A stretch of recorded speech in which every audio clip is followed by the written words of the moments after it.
Sandra Viviana Cuellar est une militante écologiste colombienne, directrice de l'ONG Surviviendo, qui s'occupe de questions liées à la protection de l'eau, du bassin fluvial et des zones humides du département de Valle del Cauca dans le sud-ouest du pays. Elle a également travaillé avec la population indigène Yanacona et a donné des interviews dans le but de promouvoir les actions de cette population en faveur de la protection du fleuve Cauca. Nous avons organisé cette manifestation avec d'autres organisations qui s'occupent de la Colombie en Belgique, notamment la coordination belge pour la Colombie, mais également les comités Libertad, autour du cas de Sandra Viviana Cuellar Gallego.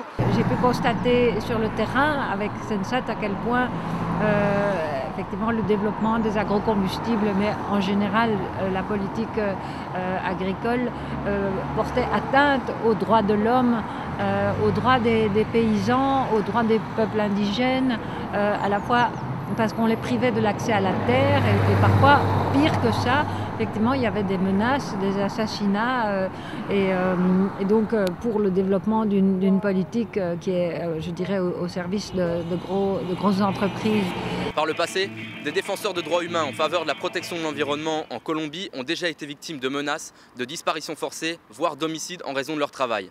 Sandra Viviana Cuellar a disparu à Cali, dans l'ouest du pays, le 17 février dernier et pourrait avoir été victime d'une disparition forcée. Les chiffres que nous avons publiés sont des chiffres officiels du gouvernement colombien repris par les Nations Unies, par le Bureau des droits de l'homme des Nations Unies. On parle aujourd'hui des dernières 2 décennies de plus de 27 300 désapparitions forcées en Colombie, plus que les dictatures d'Argentine, Chili. Et surtout, nous pouvons dire que c'est un crime qui continue, vu que les 3 dernières années ont vu plus de 1130 cas de disparition forcée, soit plus d'une personne disparue par jour. J'ai constaté aussi l'impunité dans laquelle effectivement ces atteintes aux droits de l'homme se passaient. C'est vrai qu'en rencontrant les autorités là-bas, on a constaté qu'il y avait des lois en Colombie qui pourraient protéger les droits des gens, mais qu'elles n'étaient pas appliquées. Et donc il y avait constamment cette menace de mort, oui, et terrible. Le cas de Sandra Viviana Cuellar a suscité une émotion importante en Colombie, bien évidemment, mais également à l'étranger, en Belgique notamment. Et donc, pendant ces 10 derniers jours, il y a eu une campagne importante de lettres qui a été envoyée à l'ambassade de Colombie. L'ambassadeur l'a reconnue. Tout à fait, des dizaines, peut-être des centaines de lettres lui sont parvenues pour dénoncer le cas de Sandra Viviana Cuellar et également le cas de tous les disparus en Colombie. Le gouvernement colombien a exprimé un compromis avec les droits de l'homme, mais nous ne voyons pas d'avancée ni de pas concret pris par le gouvernement colombien pour vraiment arriver à une amélioration de la situation.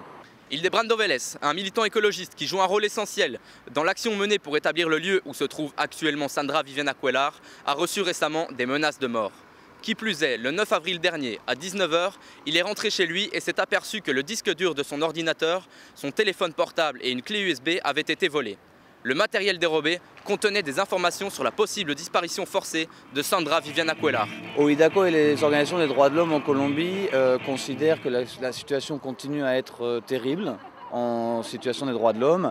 Les choses continuent, les menaces augmentent contre les défenseurs des droits de l'homme, la disparition continue, comme le cas de Sandra Cuellar. Voilà, je suis très touchée par la disparition de Sandra et donc j'espère qu'elle sera recherchée, qu'on pourra la retrouver et surtout qu'effectivement son cas soit l'occasion de vraiment arrêter, faire arrêter ces disparitions.